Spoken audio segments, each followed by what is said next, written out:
Halo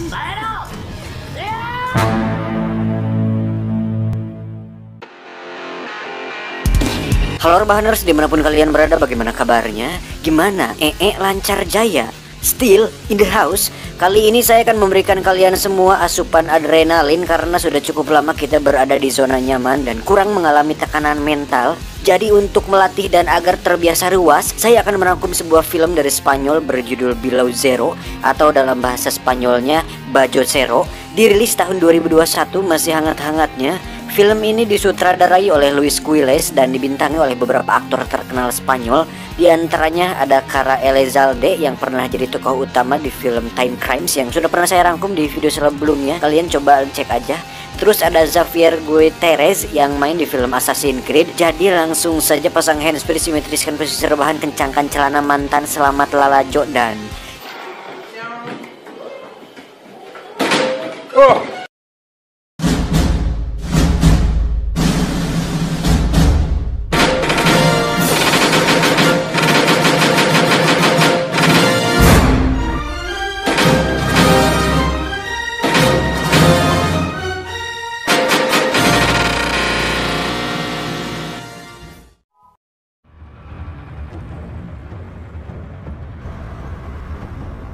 diawali dengan memperlihatkan seorang pemuda yang dikejar oleh pria berjas hujan, di mana si pemuda nampaknya dipaksa untuk mengatakan sesuatu, namun karena dia menolak, pria berjas hujan tersebut pun menguburnya hidup-hidup di dalam tanah.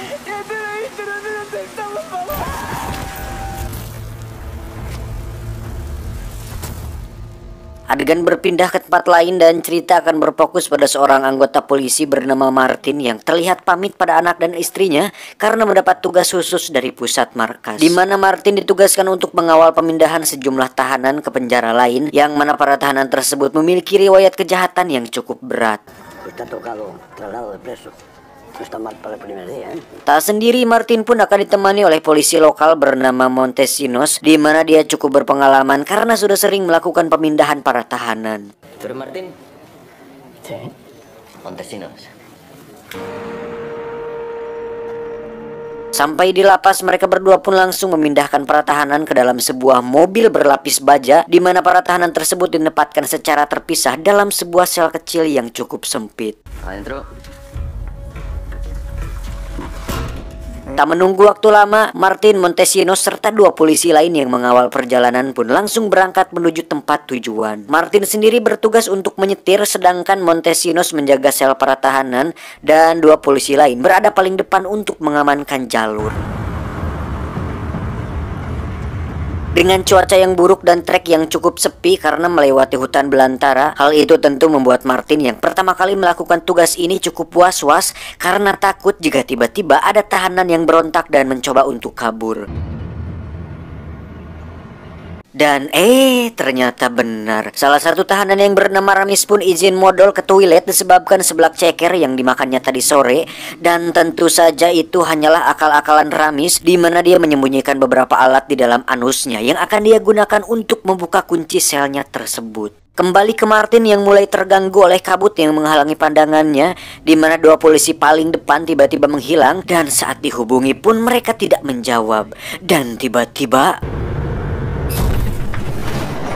ya, ada sebuah ranjau yang membuat Martin kehilangan kendali, tapi beruntung mereka semua masih selamat. Montesinos pun menghubungi Martin dan menyuruhnya untuk meminta bantuan kepada polisi pengawal. Namun karena para polisi itu masih tetap tidak bisa dihubungi, Montesinos pun memutuskan untuk keluar dan memeriksa apa yang terjadi. Hal itu tentu membuat Ramis leluasa untuk membuka borgol dan berniat keluar dari sana, di mana para tahanan lain meminta dia untuk membuka selnya juga. Quiero decir a mi madre que tengo una flor en el culo.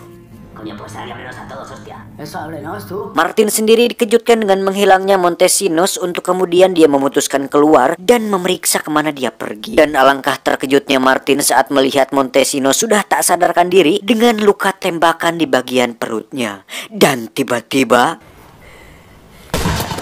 ya, ternyata mereka semua sedang diincar oleh seseorang, entah siapa itu, di mana Martin kembali dikejutkan saat melihat mobil polisi pengawal terguling dan sudah tewas di sana.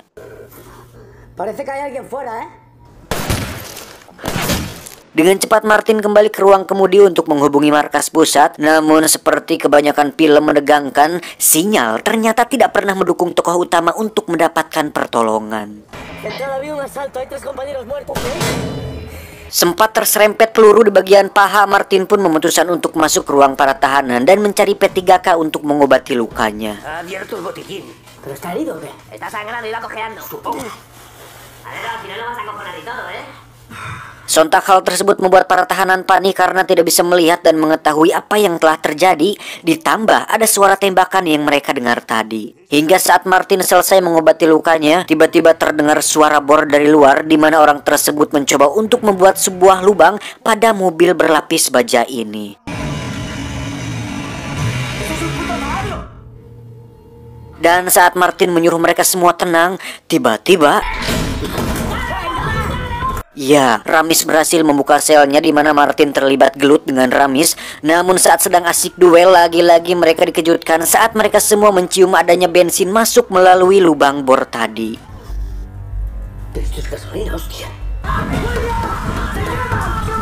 Dan orang di luar tersebut ternyata berniat untuk membakar mereka semua yang ada di sana, di mana Martin terpaksa membuka semua kurungan. Namun salah satu tahanan tewas akibat terlambat mendapat pertolongan. Martin pun akhirnya terdesak saat semua para tahanan mendekatinya untuk meminta kunci pintu keluar. Dan saat salah satu tahanan melihat kuncinya terjatuh, dia pun mengambilnya. Tapi tiba-tiba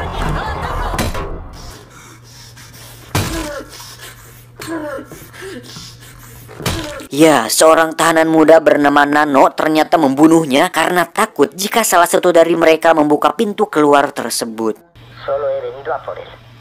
¿Y ese por qué te quiere a ti, Nano? Saat ditanya kenapa Nano melakukannya, dia pun menjawab bahwa orang di luar merupakan seorang mantan polisi psikopat yang mencoba untuk membunuhnya.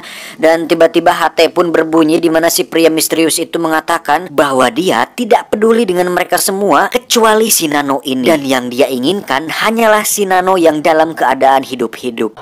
Entregádmelo y saldréis vivos. Solo he venido a por él. Sampai sini sudah jelas bahwa si Nano ini sepertinya memiliki sesuatu yang sangat diinginkan oleh pria misterius di luar. Tak ingin terlibat dalam permainan ini, para tahanan pun mencoba untuk mengambil kunci yang dipegang si Nano. Namun ternyata dia nekat untuk menelan kunci tersebut dan Martin sendiri berhasil dibuat tak sadarkan diri. Di luar sendiri akhirnya kita bisa melihat pria misterius itu sedang mengganti ban mobil mereka yang bocor, di mana pria itu adalah seorang mantan polisi bernama Miguel. Entah apa tujuannya dan apa yang diinginkannya dari Nano, kita akan mengetahuinya nanti.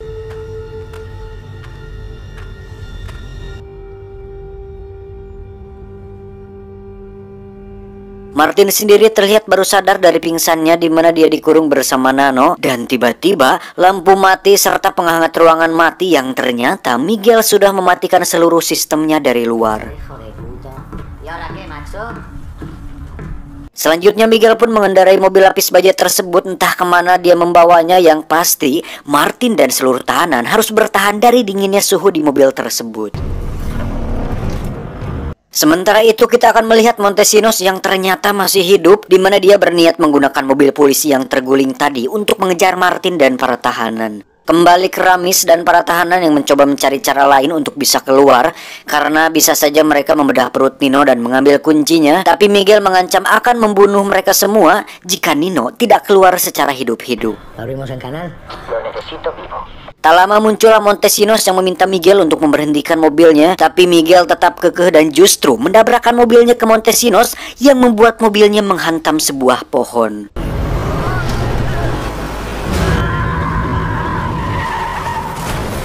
Miguel pun keluar dan menyaksikan Montesinos sekarat, hingga kali ini dia benar-benar tewas dan tak bisa di-revive lagi. Miguel sendiri terlihat duduk di samping mobil di mana dia nampak seperti tidak ingin melakukannya. Namun entah apa motivasinya, Miguel tetap melanjutkan misi misteriusnya tersebut. Dan saat matahari mulai terbit, Miguel pun membawa mereka semua ke sebuah danau beku dan menenggelamkan mobilnya untuk memaksa mereka semua keluar. Dan disinilah ketegangan yang sebenarnya, di mana mereka semua kepanikan, apalagi Martin dan Nano yang terkunci di balik jeruji, di mana Martin akhirnya mengatakan bahwa dia mengetahui jalan keluar rahasia dari mobil baja tersebut. Dengan cepat Ramis dan kawan-kawan pun membuka kurungan Martin, di mana Martin langsung membuka pintu keluar rahasia dan berhasil selamat dari mobil baja tersebut. Miguel sendiri terlihat menunggu di daratan, di mana dia langsung menghampiri Nano untuk menangkapnya. Namun sangat disesalkan bahwa hanya Martin, Ramis, dan Nano saja yang berhasil selamat, di mana Ramis dengan baik hati menyelamatkan Martin. Dan setelah semua hal buruk yang terjadi, Martin pun memberi keringanan dengan membiarkan Ramis hidup bebas sebagai rasa terima kasih atas pertolongannya barusan. Martin sendiri belum selesai sampai sini karena dia memutuskan untuk mengejar Nano dan Miguel untuk mengetahui apa yang sudah terjadi sebenarnya. Nano pun pergi menuju gedung kosong, di mana di situ sudah ada Miguel yang mencoba terus menembakinya dari atas gedung. Hingga saat Martin sampai di sana, dia pun langsung naik ke atas gedung untuk mengetahui apa motif Miguel sebenarnya. Dan sesuai yang sudah bisa saya tebak, dan mungkin dari sebagian besar kalian juga bisa tebak, bahwa motif Miguel adalah keluarga, di mana Miguel bertanya kepada Martin, apakah kau punya anak? Martin pun menjawab, ya, aku punya 2 putri. ¿Tienes hijos? 2 niñas. Dari situ Miguel pun menceritakan bahwa Nano dan beberapa kawannya, termasuk pemuda yang kita lihat tadi di adegan awal, ternyata sudah melakukan sesuatu yang sangat amat buruk kepada putri sematawayangnya. No sé cómo la convencieron. Dan kalian semua pun akan sangat-sangat murka seperti yang saya rasakan ketika mendengar bahwa Nano dan kawan-kawan mencekoki putri Miguel dengan minuman, yang bahkan putrinya sama sekali tidak suka minum-minum. Dan entah bagaimana mereka meyakinkannya, tapi saat putrinya sudah mabuk dan tak sadarkan diri, mereka semua memasukkan benda-benda asing ke dalam kemaluannya seperti puntung rokok, botol, dan sebuah tang. Kemudian dengan sadis mengikatnya pada sebuah mobil dan menyeretnya ratusan meter, lalu membuangnya ke dalam sebuah sumur. Hicieron de todo. Entah manusia macam apa yang tega melakukan itu pada seorang gadis berusia 14 tahun. Tapi yang pasti, si anjing Nano ini dan kawan-kawannya harus menanggung akibat dari perbuatan mereka tersebut. Hay que tener mucha mierda en la cabeza para hacerle algo así a una niña. Dan yang Miguel inginkan dari Nano adalah di sumur mana mereka semua membuang jasad putrinya tersebut. Dan karena sistem hukum yang sudah bobrok, Miguel yang seorang mantan polisi pun akhirnya bertindak sendiri, yang mana dia tidak akan sungkan-sungkan untuk membunuh siapapun yang mencoba menghalanginya. Yo voy por libre. No creo en este sistema de mierda. Saat Miguel ngeh, Martin dengan cepat merebut senjatanya. Namun saat Martin sudah tak kuat lagi berdiri, Martin pun membiarkan Miguel untuk mengejar si Nano. Lo tenía. Miguel pun akhirnya mendapatkan si Nano, di mana dia terus memaksanya untuk buka mulut. Hingga saat Miguel terkena pukul, muncullah Martin yang langsung mendodongkan senjata ke arahnya.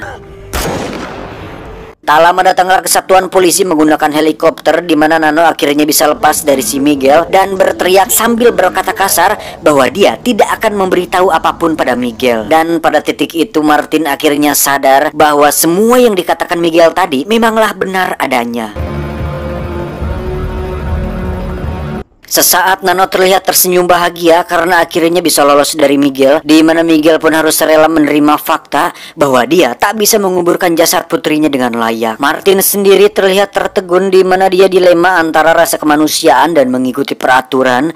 Namun apa yang terjadi, Nano pun sedikit terkejut karena dikira Martin akan membelanya. Namun ternyata hati nurani Martin sebagai seorang ayah mulai timbul, di mana Nano dipaksa untuk buka mulut mengenai lokasi putri Miguel dibuang.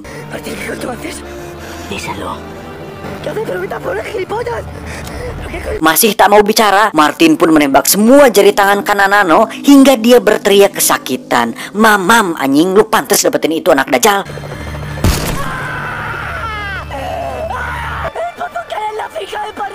Pada akhirnya Nano pun memberitahukan lokasinya, yang membuat Miguel lega. Dan meski dirinya akan dihukum mati atas perbuatannya, setidaknya Miguel akan mati dengan tenang setelah menguburkan anaknya dengan layak.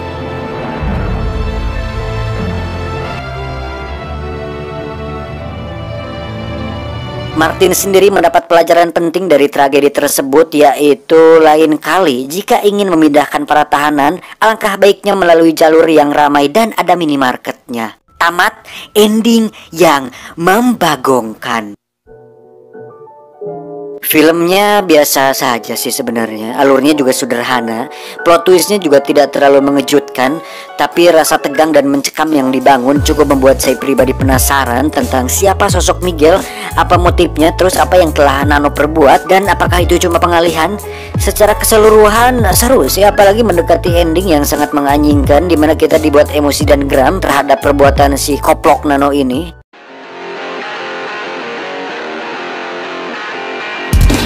Dan pesan moral yang bisa saya ambil dari film ini mungkin perbuatan si Nano, bahwasannya kita harus siap menanggung resiko atas apa yang telah kita perbuat, karena jika Anda berbuat jahat maka balasannya akan lebih jahat, dan jika Anda berbuat baik belum tentu akan dibalas baik. Itulah hidup guys, memang terdengar tidak adil, tapi itulah gunanya mental kuat dan survive untuk bisa hidup. Seperti saya, seorang pengangguran, tetap survive, still strong, stay cool, be calm and gentleman. Adios. Sambal terasi Guatemala. Patu aja.